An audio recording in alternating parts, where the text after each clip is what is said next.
Time, a story we first brought you here on Fox. Two teenagers accused of raping a 9th grader in Maryland last week crossed the southern border into the U.S.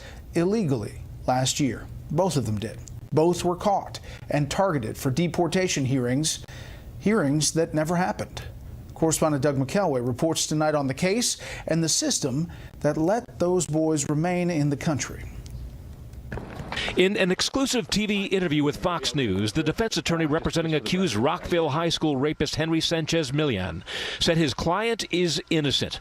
According to his attorney, the alleged assault in a boy's bathroom last Thursday was consensual and that Sanchez-Milian will be acquitted. It seems that the physical evidence is not there. There's no scratches, there's no bruises, there's no injuries like that. Also, this is a bathroom in the middle of the day where it doesn't appear that she was screaming or that anybody heard anything going on. There were other kids apparently that saw them going in. So basically, I think he's going to tell the jury his story, and I'm confident that 12 citizens in Montgomery County are going to find him not guilty. In response to Attorney Jessic's innocence claim, the Montgomery County Police Department late today took a polar opposite position. There's physical evidence of both a rape and sex assault. It's very clear from the investigation that there was no consent in this whatsoever. Jessic's interview with us came immediately after a jailhouse meeting with his client. A full-blown, high-profile jury trial with one of the accused defended by one of Maryland's top-rated trial attorneys is likely to further inflame tensions in this already divided community.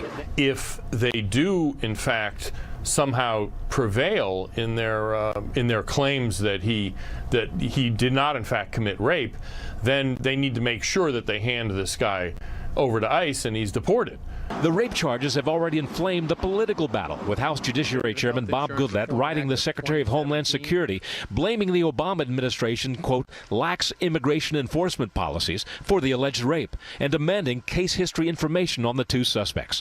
That, while the political battle in Maryland flares over a bill that would grant statewide sanctuary to illegals.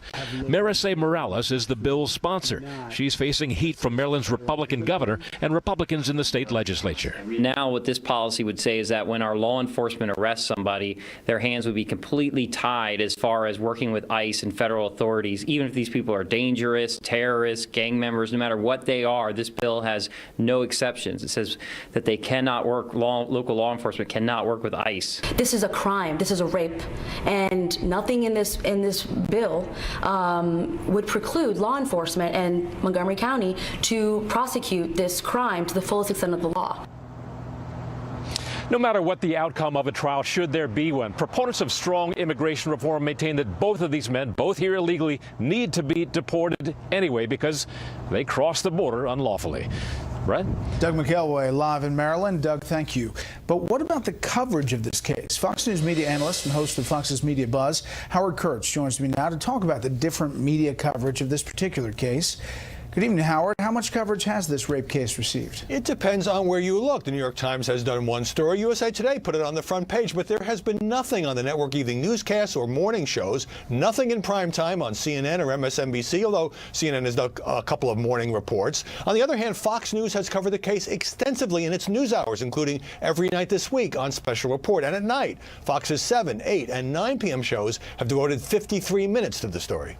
All right, so what explains the disparity, do you think? This story is being fueled in part by conservative commentators, especially since Sean Spicer spoke about it at a White House briefing in support of President Trump's planned crackdown on illegal immigration. Bill O'Reilly, who has made such crimes a signature issue, said this about the limited coverage.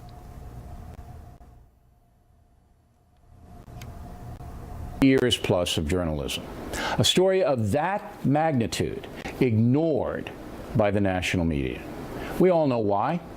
Illegal immigration is a political issue. Now, many mainstream outlets are drawn to stories that may dramatize a different political point involving race or gender. The Ferguson shooting, where a police officer was ultimately acquitted of murdering Michael Brown, or the supposed gang rape at the University of Virginia, based on a false story later retracted by Rolling Stone. We've seen this disparity before. You had the Kermit Gosnell case in Philadelphia. We covered that a lot. It didn't get a lot of coverage other places for some time. But how do you think these judgments should be made?